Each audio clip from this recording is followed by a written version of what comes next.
इतिहास की पुस्तक दूसरा भाग अध्याय 24। इतिहास की पुस्तक दूसरा भाग अध्याय 24। जब योआश राजा हुआ तब वह 7 वर्ष का था और यरूशलेम में 40 वर्ष तक राज्य करता रहा। उसकी माता का नाम सिव्या था, जो बेरशेबा की थी।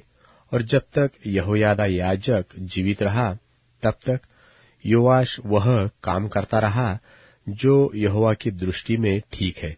और यहोयादा ने उसके 2 ब्याह कराए और उससे बेटे बेटियां उत्पन्न हुए। इसके बाद योआश के मन में यहोवा के भवन की मरम्मत करने की मनसा उपजी।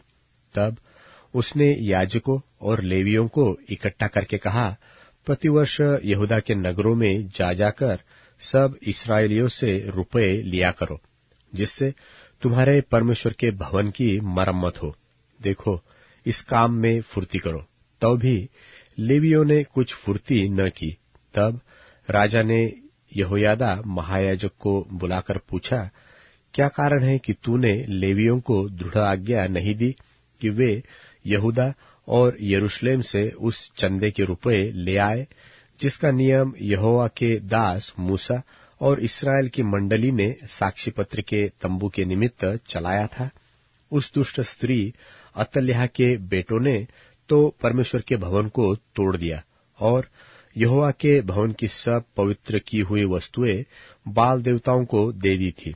और राजा ने एक संदूक बनाने की आज्ञा दी और वह यहोवा के भवन के फाटक के पास रखा गया।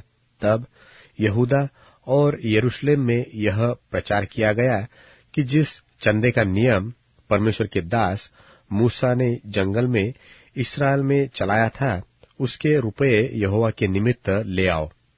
तो सब हाकिम और प्रजा के सब लोग आनंदित हो रुपए लाकर जब तक चंदा पूरा न हुआ तब तक संदूक में डालते गए।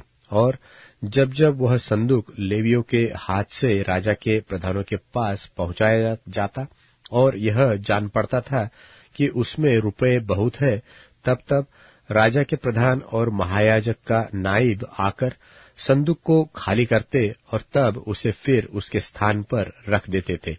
उन्होंने प्रतिदिन ऐसा किया और बहुत रुपए इकट्ठा किए।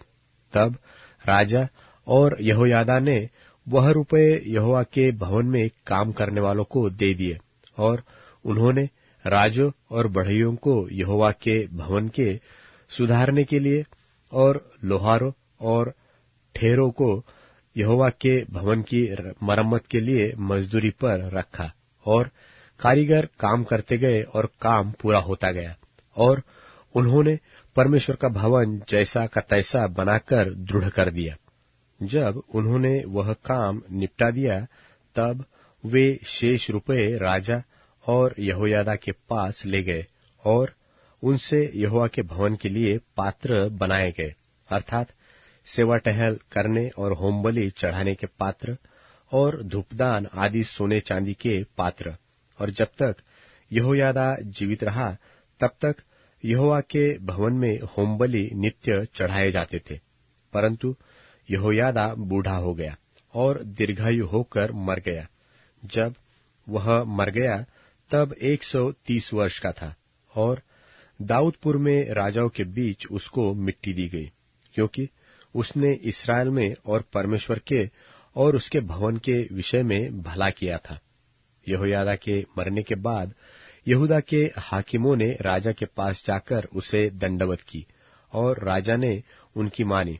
तब वे अपने पितरों के परमेश्वर यहोवा का भवन छोड़कर अशेरों और मूर्तों की उपासना करने लगे।